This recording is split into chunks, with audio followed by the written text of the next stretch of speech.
Welcome back to my film and TV channel. Hope you're all staying safe and well. We're going over to the MCU today. Yes, the Marvel Cinematic Universe. Yes, so comic universe, you name it, it is what it is. And the latest, mini-series. I think this is probably a mini-series, just 6 episodes by about 40 minutes plus. So yeah, sometimes you get mini-series, it goes on forever, but not so much this one. We're looking, of course, at Ironheart, based on the character of the same name, and this was created by Chinaka Hodge for the streaming service, of course, Disney Plus. So we've got the 6 episodes, and it's the 14th television series in the MCU, produced by Marvel. And of course, it sees MIT student Riri Williams return home to Chicago following events of the film The Black Panther, Wakanda Forever, where she discovers secrets that pit technology against magic. Yes, well, get that suit on, girl. Yes, Dominique Thorne reprises her role as Riri Williams, Ironheart from Wakanda Forever. And we've also got a very impressive cast, actually. Considering the cast, I was certain characters a bit let down with what we got from them as backup to poor Riri Williams, who took a lot on herself and did a good job, but we'll talk about it, of course, but not quite at it for me in this thing, not quite strong enough, and her allies weren't that fantastic either, but we'll talk about them. Anyway, we've got the likes of Lyric Ross, Manny Montana, Matthew Elliott, Angie White, Jim Rash, Eric Andre, Chris Summers, Sonia Dennis, Shea Coulee, Zoe Terakis, Shakira Barrera, Anthony Ramos, Aidan Enrich, Regan Alia, Paul Caldron, and not enough of this guy. Definitely was one of the highlights of this series. Sacha Baron Cohen stars in this, of course, but we'll talk about him before we go. This premiered on Disney Plus. The first 3 episodes on June the 24th, 2025, followed by the other 3 episodes on July the 1st, 2025. So all over and done with within a couple of weeks. And that concluded Phase 5 of the MCU. And yes, I'm doing this review on July the 7th, 2025. Right, thoughts on this one? Yes, it was released in 2 sort of film length chunks, of course, the 3 episodes at a time. I thought the first half dragged, in fairness, but the sequel, or last 3 parts, did repair a little bit of that damage, but again, the best stuff tend to come towards the end, which you'd expect if they're hoping for another season.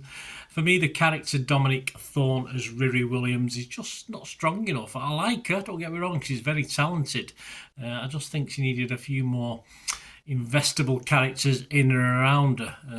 She's a superhero. As a superhero, she's fairly weak, let's face it. It's a little uninteresting at times, and they end up doing normal things like robbing banks and robbing houses and stuff like this, the crowd she gets mixed up with. So yeah, not people I really want to spend time with, in fairness. Not superheroes jobs, is it, robbing things? But of course Dominique only gets involved in that in a sort of not in a dynamic way, if you like. And despite a strong ensemble cast, I thought few impressed as far as written roles. Anthony Ramos and his eventual magic cloak, or we see it and we get flashbacks and stuff like this, of course we do.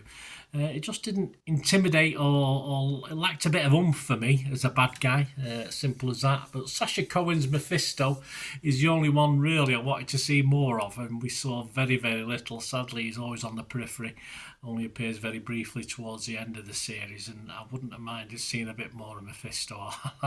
I like Sacha Baron Cohen anyway, so that would have helped.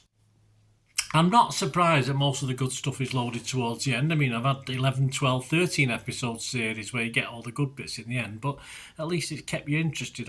My interest in this really did wane constantly throughout the episodes, and I did enjoy probably the last episode and a half, something like that. But I probably would have turned off if the thing hadn't been shown over 2 parts so close together. I probably would have switched it off, and the fact I was doing a review on it kept me watching, and I might not have carried on watching this if I wasn't doing a review on it.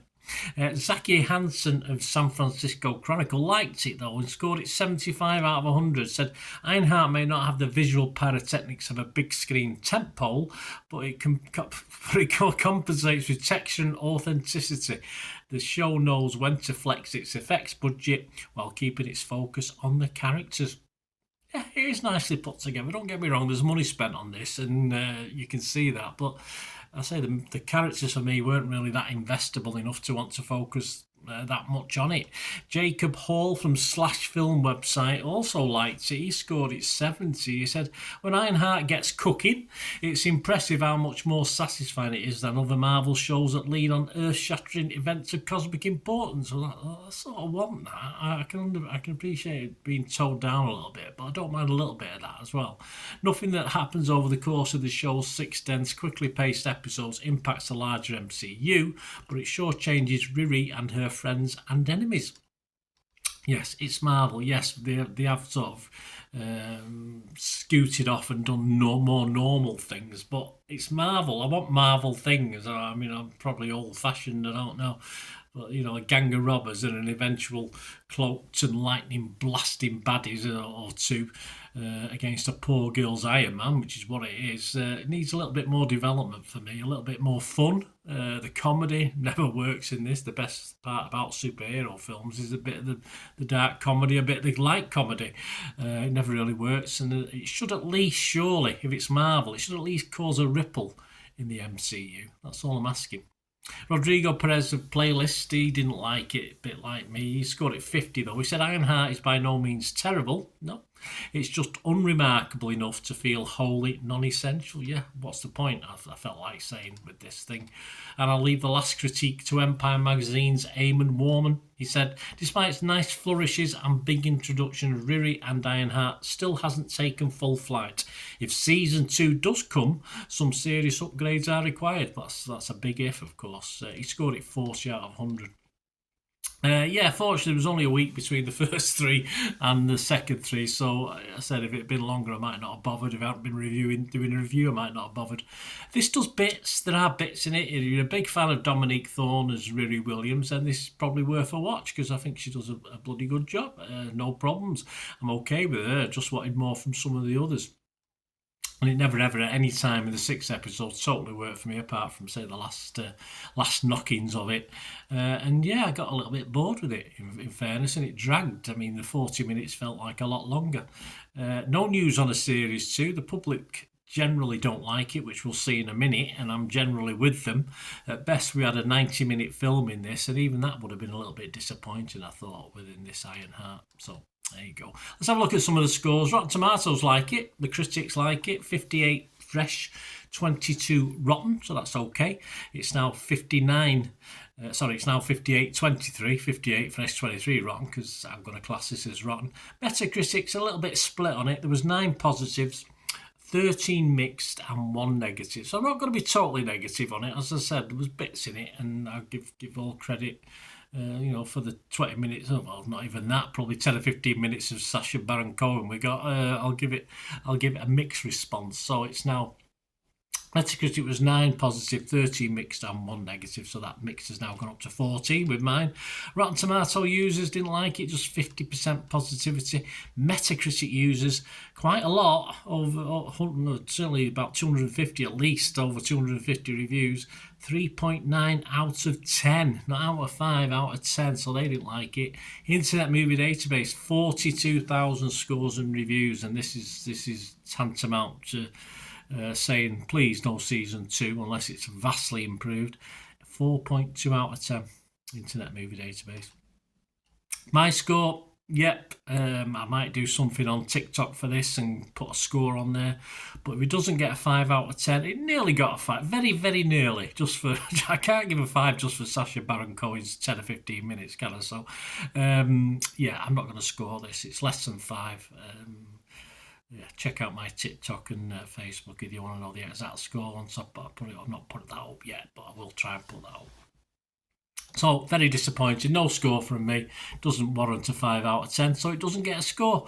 Let me know your thoughts, guys. As I said, fans of the lady in the stats, I think she does a really good job. Don't get me wrong. I just don't think she's given the tools to actually make this a really investable series, and it's very sad. One of MCU's worst, I think, up to now. Thanks for watching, guys. Let me know your thoughts. Press those buttons, please. If you do like what I try and do on the channel, it's not just my opinion. I try and give a view of other people as well, and then give my critique for what it's worth. Hope you enjoy the format anyway. And if you like what I try and do and help support me or support the channel going forward, there are ways of doing that. So all I ever ask is to find out is to keep watching and listening. To help me out, guys, if you watch the ads, if the ads on this YouTube ads, that helps in a very little way, but it all helps. It all, watch the pennies and pounds look after themselves, they say, don't they? Or the pennies or the 10p's look after themselves. But if you watch the ads or follow the links on the ads as well, that's always a nice way. To support the channel if you sort of hang on for it. I've done that. I watched other people's and followed the ads, just something I fancied, which does happen from time to time. Of course, you can support me by pushing that subscribe button as mentioned earlier, and that's of course pressing the button so you know when these vlogs are coming out. And of course I'm always interested in your opinions, and of course if you can give us a like, that'd be wonderful as well. So thanks for watching, guys. Hopefully I'll join you very, very soon with something else. Until we meet again, I'll never ask one thing, don't I? Please stay safe, everyone. Bye for now.